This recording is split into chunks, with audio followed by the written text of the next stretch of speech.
നമുക്ക് പ്രേതങ്ങളെപ്പറ്റി ഒന്ന് പഠിച്ചാലോ? സംശയിക്കണ്ട, പ്രേതങ്ങളെപ്പറ്റി തന്നെ.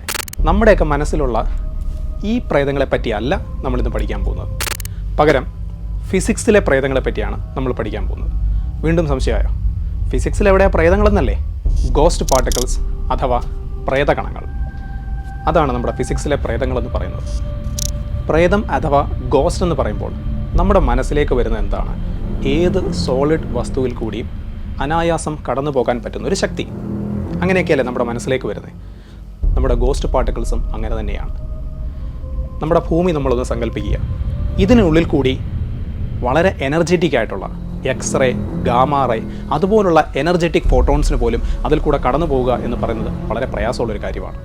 പക്ഷേ ഈ ഗോസ്റ്റ് പാർട്ടിക്കിൾസ് അഥവാ പ്രേതകണങ്ങൾക്ക് വളരെ അനായാസം നമ്മുടെ ഭൂമിയിൽ കൂടെ കടന്നു പോകാൻ സാധിക്കും എന്നതാണ് ഇതിലെ ഏറ്റവും കൗതുകകരമായ കാര്യം. നിങ്ങളോട് ഞാൻ സംസാരിച്ചുകൊണ്ടിരിക്കുന്ന ഈ സമയത്ത് പോലും കോടിക്കണക്കിന് ഗോസ്റ്റ് പാർട്ടിക്കിൾസ് ആണ് എൻ്റെ ശരീരത്തു കൂടി കടന്നു പോയിക്കൊണ്ടിരിക്കുന്നത്. ഇത് കണ്ടുകൊണ്ടിരിക്കുന്ന നിങ്ങളുടെ ശരീരത്തു കൂടിയും ഓരോ നിമിഷവും കോടിക്കണക്കിന് ഗോസ്റ്റ് പാർട്ടിക്കിൾസ് കടന്നു പോകുന്നുണ്ട്.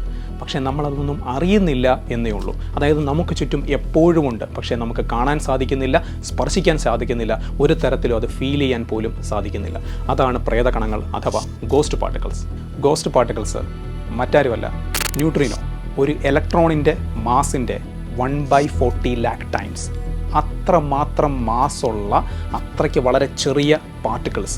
അതൊരിക്കലും നമ്മുടെ എക്സ്റേ പോലെയോ ഗാമാറേ പോലെയോ റേഡിയേഷൻസ് അല്ല, അത് പാർട്ടിക്കിൾ തന്നെയാണ്. ആ ന്യൂട്രിനോ, അതിനെയാണ് നമ്മൾ പ്രേതകണങ്ങൾ അല്ലെങ്കിൽ ഗോസ്റ്റ് പാർട്ടിക്കിൾസ് എന്ന് നമ്മൾ ഫിസിക്സിൽ വിളിക്കുന്നത്. ന്യൂട്രിനോസ് 3 തരത്തിലാണ് നമ്മൾ അവയെ തിരിച്ചറിഞ്ഞിട്ടുള്ളത്. 3 ഫ്ലേവേഴ്സ് ഓഫ് ന്യൂട്രിനോ എന്നാണ് അത് അറിയപ്പെടുന്നത്. Electron neutrino, മ്യൂൺ neutrino, ടാവോ neutrino. ഇങ്ങനെ 3 തരത്തിലാണ് ന്യൂട്രിനോസ് ഉള്ളത്. ഒരു ന്യൂട്രിനോ സ്പേസിൽ കൂടെ സഞ്ചരിക്കുന്ന സമയത്ത് അത് ഈ ഓരോ ഫ്ലേവറിലേക്കും ഇങ്ങനെ മാറിക്കൊണ്ടിരിക്കും. പ്രത്യേകിച്ച് യാതൊരുവിധ എക്സ്റ്റേണൽ ഇൻഫ്ലുവൻസ് ഒന്നും ഇല്ലാതെയാണ് ഇത് സംഭവിക്കുന്നത്. അതുമാത്രമല്ല, ഒരു ഇലക്ട്രോൺ ന്യൂട്രിനോ മ്യൂൺ ന്യൂട്രിനോ ആയി മാറുമ്പോഴും അത് ടാവോ ന്യൂട്രിനോ ആയി മാറുമ്പോഴും യാതൊരുവിധ പാർട്ടിക്കിൾസിനെ അത് എമിറ്റും ചെയ്യുന്നില്ല. ഇതാണ് ശാസ്ത്രലോകത്തെ ഏറ്റവും കൂടുതൽ ഇന്ന് കുഴച്ചുകൊണ്ടിരിക്കുന്ന ഒരു പ്രശ്നം. അതായത് നമ്മൾ പഠിച്ചിട്ടുണ്ട് പ്രോട്ടോൺ ന്യൂട്രോണായി മാറുന്ന പ്രതിഭാസം, ന്യൂട്രോൺ പ്രോട്ടോണായി മാറുന്നത്. പക്ഷേ ഇത് നടക്കുമ്പോഴെല്ലാം നമുക്കറിയാം ഓരോ പാർട്ടിക്കിൾസിനെ അത് എമിറ്റ് ചെയ്യുന്നുണ്ട് അല്ലെങ്കിൽ അബ്സോർബ് ചെയ്യുന്നുണ്ട്. പക്ഷേ ന്യൂട്രിനോ ഈ പറഞ്ഞ മാറ്റം സംഭവിക്കുമ്പോൾ, ഒരു ന്യൂട്രിനോ സഞ്ചരിക്കുമ്പോൾ തന്നെ ഇങ്ങനെ രൂപം മാറിക്കൊണ്ടേയിരിക്കുക. ഈ മാറ്റത്തിന് യാതൊരുവിധ പാർട്ടിക്കിൾസിൻ്റെ റിലീസും ഇല്ല, ഒരു എക്സ്റ്റേണൽ ഇൻഫ്ലുവൻസും ഇല്ല. ഇതെങ്ങനെ സംഭവിക്കുന്നു? അങ്ങനെ നമുക്ക് ഇപ്പോഴും മനസ്സിലാകാത്ത ഒട്ടനവധി കാര്യങ്ങൾ കൂടി ചേർന്നതാണ് ഈ ന്യൂട്രിനോ എന്ന് പറയുന്ന ഒരു പാർട്ടിക്കിൾ. ഫോട്ടോൺസിന് പോലും സാധിക്കാത്ത അത്ര എളുപ്പത്തിൽ എങ്ങനെയാണ് ഒരു ന്യൂട്രിനോയ്ക്ക് മാറ്ററിൽ കൂടി യാതൊരുവിധ ഇൻ്ററാക്ഷനും കൂടാതെ ഇങ്ങനെ കടന്നു പോകാൻ സാധിക്കുന്നത്? അത് നമ്മൾ പരിശോധിച്ചാൽ നമുക്ക് കാണാൻ സാധിക്കും.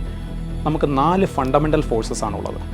ഗ്രാവിറ്റേഷണൽ ഫോഴ്സ്, ന്യൂട്രിനോയ്ക്ക് മാസ് വളരെ കുറവാണ്, അതുകൊണ്ട് ഗ്രാവിറ്റേഷണൽ ഫോഴ്സ് വഴിയുള്ള ഇൻ്ററാക്ഷൻ, മാറ്ററുമായിട്ടുള്ള ഇൻ്ററാക്ഷൻ അവയ്ക്ക് നെഗ്ലിജിബിൾ ആണെന്ന് തന്നെ പറയാം. പിന്നെ വരുന്ന ഇലക്ട്രോമാഗ്നറ്റിക് ഫോഴ്സാണ്. ന്യൂട്രിനോയ്ക്ക് ചാർജ് ഇല്ല, അതുകൊണ്ട് ഇലക്ട്രോമാഗ്നറ്റിക് ഫോഴ്സ് ഇൻ്ററാക്ഷനും ഇല്ല. സ്ട്രോങ് ന്യൂക്ലിയർ ഫോഴ്സ്, അങ്ങനെയുള്ള ഇൻ്ററാക്ഷനും ന്യൂട്രിനോയ്ക്കില്ല. പിന്നെ ഒരേ ഒരു സാധ്യത എന്ന് പറയുന്നത് വീക്ക് ന്യൂക്ലിയർ ഫോഴ്സാണ്. പക്ഷേ വീക്ക് ന്യൂക്ലിയർ ഫോഴ്സ് വഴി ഇൻ്ററാക്ഷൻ സാധ്യമാകണം എന്നുണ്ടെങ്കിൽ ഒരു ന്യൂട്രിനോ ന്യൂക്ലിയസിനകത്തേക്ക് ഡയറക്റ്റ് ഇഞ്ചക്റ്റ് ആവണം.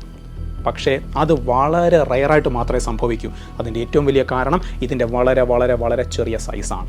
നമ്മുടെ ഈ പ്രപഞ്ചത്തിൽ ഫോട്ടോൺസ് കഴിഞ്ഞാൽ പിന്നെ ഏറ്റവും അധികം ഉള്ളത് ഈ ന്യൂട്രിനോസാണ്.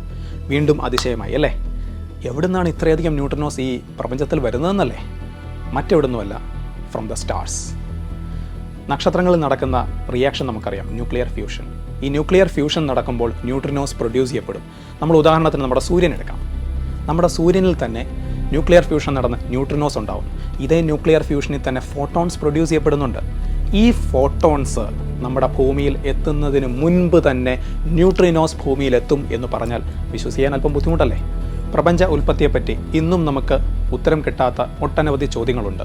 ഈ ചോദ്യങ്ങൾക്കുള്ള ഉത്തരങ്ങൾ ന്യൂട്രിനോയിൽ, അതായത് ഗോസ്റ്റ് പാർട്ടിക്കിൾസിൽ ഒളിഞ്ഞിരിപ്പുണ്ട് എന്നാണ് ശാസ്ത്രലോകം വിശ്വസിക്കുന്നത്. ഇന്ന് ഏറ്റവും കൂടുതൽ റിസർച്ച് നടക്കുന്ന ഒരു മേഖല കൂടിയാണ് ഗോസ്റ്റ് പാർട്ടിക്കിൾസ് അഥവാ ന്യൂട്രിനോസ്. നമ്മൾ വളരെ നിസ്സാരക്കാരനായി കരുതിയ ന്യൂട്രിനോ, ആൻറ്റി ന്യൂട്രിനോ, ഇവർ ശരിക്കും ആരാണെന്ന് മനസ്സിലായില്ലേ? ഇതുപോലെയുള്ള രസകരമായ ഒരുപാട് അറിവുകളുമായി വീണ്ടും നമുക്ക് കാണാം. ബൈ.